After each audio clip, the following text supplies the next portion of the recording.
نومنتخب امریکی صدر Donald Trump نے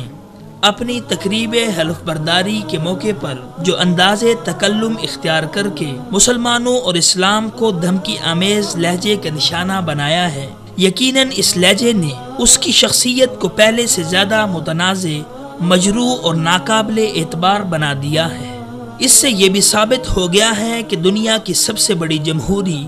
عسکری، سیاسی، اقتصادی اور دفاعی طاقت کے منصب صدارت پر ایسا شخص متمکن ہو چکا ہے جو حکمت و فراست اور موقع شناسی اور رموز حکمرانی کے جوہر سے عاری ہے۔ یہی وجہ ہے کہ خود امریکہ کے اندر ٹرمپ کے بحیثیت صدر منتخب ہونے اور بعد ازاں قصر صدارت کے مکی بننے پر ملک گیر ہنگامے، مظاہرے اور احتجاج پھوٹ پڑے ہیں۔ اگرچہ یہ امر اپنی جگہ درست ہے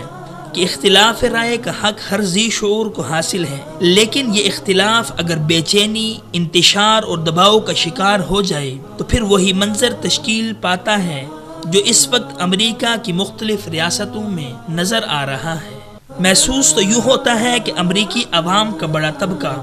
وجداناً ڈونلڈ ٹرمپ کو قبول نہیں کر پایا، اور یہ محض قیاس نہیں ہے بلکہ اس کے پیچھے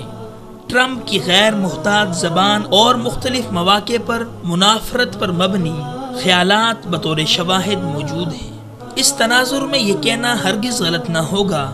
کہ اس احساس کے اثرات و نتائج آنے والے 4 سالوں میں بھی برقرار رہیں گے۔ یقیناً ڈونلڈ ٹرمپ نے اگر صدارتی منصب کو ذاتیات اور انانیت کے اظہار کے لیے استعمال کیا تو اس سے نہ صرف امریکی عوام کو دنیا کے اندر سب کی اور ناقابل تلافی نقصان کا سامنا کرنا پڑے گا، بلکہ امن عالم بھی بے سکونی و اضطراب کا شکار ہو کر رہ جائے گا۔ بس اس بنا پر ڈونلڈ ٹرمپ کو نسل پرستی، خاص طور پر اسلام دشمنی کے فاسدانہ مزعومات کی مضرت کا احساس کرنا ہوگا، وگرنہ اس تعصب کے رد عمل میں جن خدشات و خطرات کا مبصرین اظہار کر رہے ہیں ان کے وقوع کو پھر روکا نہ جا سکے گا۔ جبکہ دوسری طرف اس حقیقت سے تو اب کوئی انکار ہی نہیں ہے کہ امریکہ کی سیاسی، تہذیبی، تصویراتی، معاشی اور سفارتی پالیسیاں کبھی بھی عالم اسلام کے حوالے سے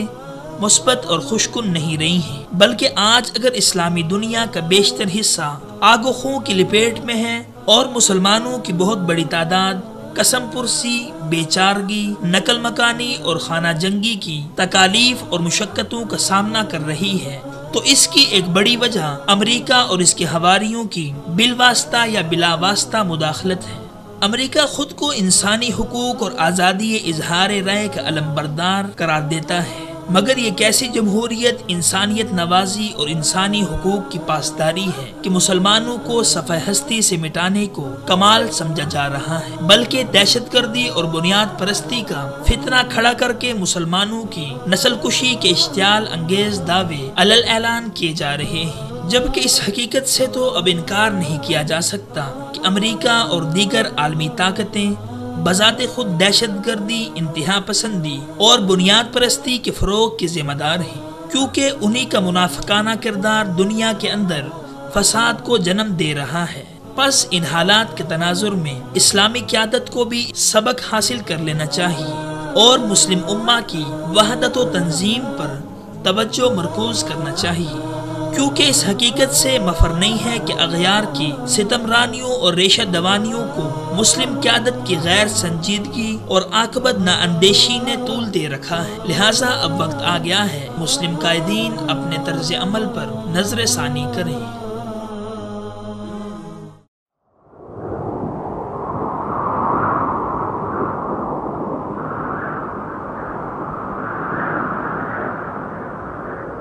اخوت و محبت کا علم بردار